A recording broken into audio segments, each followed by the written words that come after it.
Olá, irmãos, saúdo cada um de vocês com a graça e a paz do nosso Senhor Jesus Cristo, amém? Meu nome é Miriam Anita, estamos aqui juntinhos para estudarmos o texto escrito pela irmã Jaqueline Teixeira, cujo nome é Juntos com um Propósito.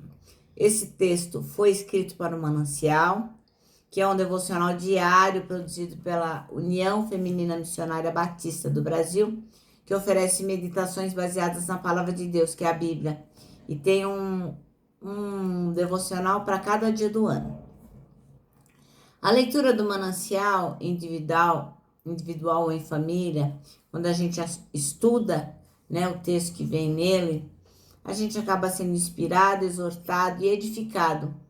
E isso faz com que a gente promova o crescimento cristão e o engajamento com a missão de Deus.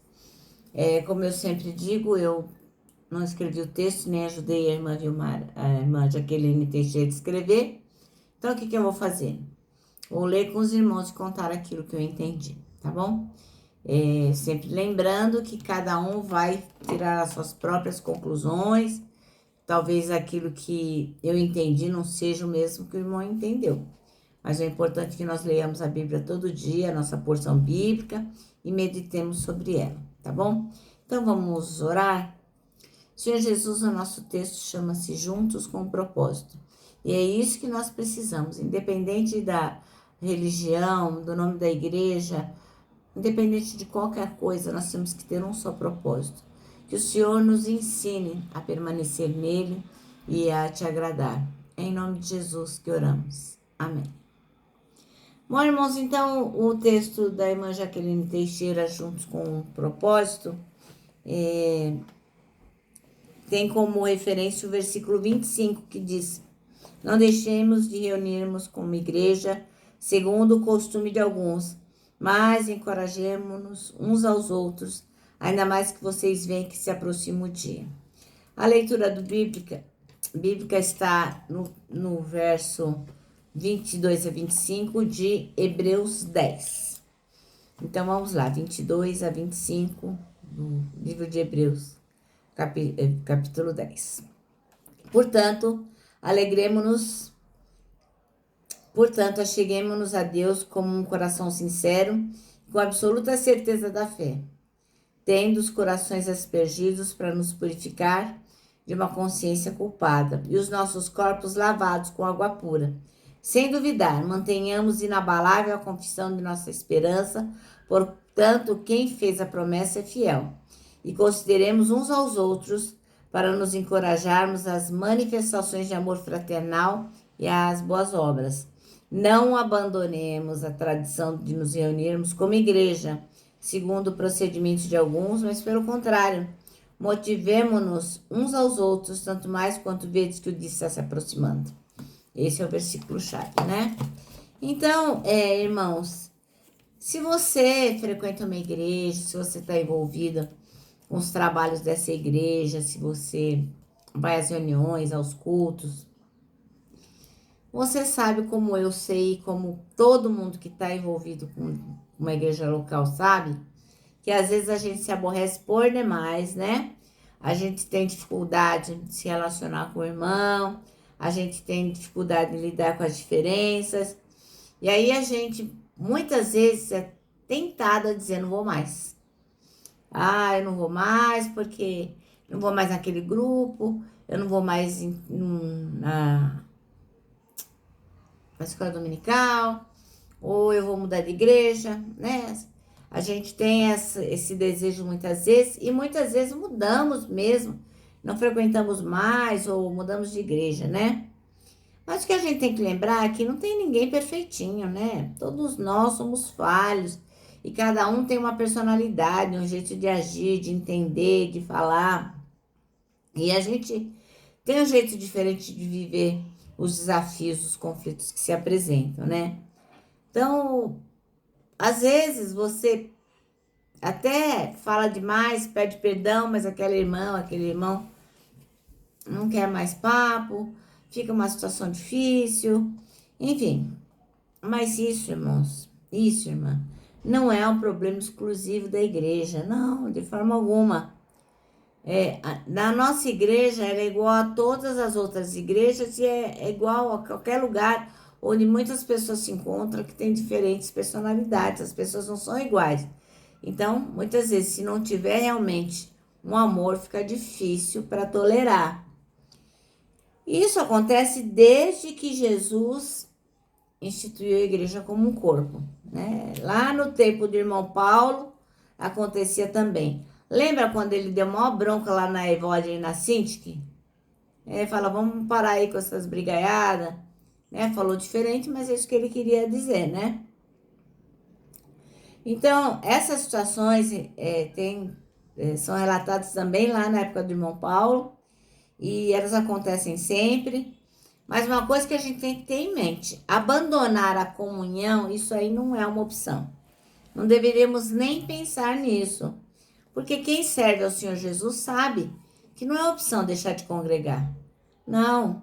Olha, irmãos, em 2010, tinha 8% da população que não ia à igreja, que eles consideravam desigrejados. No ano passado, eram 25% da população. Então, assim, são pessoas que de alguma forma já pertenceram a igrejas, ou nasceram e foram criadas nela, e agora acham que não precisam mais de igreja. Acham que é o suficiente. Muitas vezes, ver um podcast ou assistir um culto na TV. Eu cumpro as minhas obrigações, eu louvo a Deus, eu canto com o pastor lá da televisão. Tá bom demais. Só que na hora do dia mal, quando você precisar um conselho, o seu pastor da televisão não vai te aconselhar. Quando você estiver passando por uma dificuldade séria, você precisar de apoio, aquelas pessoas que estão sentadas lá na plateia não vão te ajudar. Então, a comunhão é importante, ela é recomendação bíblica. E aponta para quê? Para que a gente continue unidos, para todos aqueles que aceitaram Jesus como seu Salvador, eles têm que estar juntos para adorar, para o serviço cristão, para compartilhar, para levar o fardo do irmão que é pesado, para dizer das bênçãos maravilhosas que tem recebido, multiplicá-las. É por isso que a gente se une, para adorar todo mundo junto. Olha que bacana, né? Então a gente não pode manifestar a fé de forma isolada, não tem condições, porque a gente precisa um do outro para viver. Mesmo que a gente ache que o outro é um chato de galocha, né? Não é porque a gente é cristão, porque a gente segue Jesus, você não pode achar o irmão chato. Mas não tem problema, ele também pode te achar chata de galocha. Só que a gente não pode deixar de congregar, não pode deixar de apoiar, não pode deixar de estar ali. Porque quando alguém precisar de nós, ou nós precisarmos de alguém, estaremos ali. Porque quem vai manter a gente juntinho é o Espírito Santo. Ele é a cola que vai manter a unidade acima de qualquer diferença.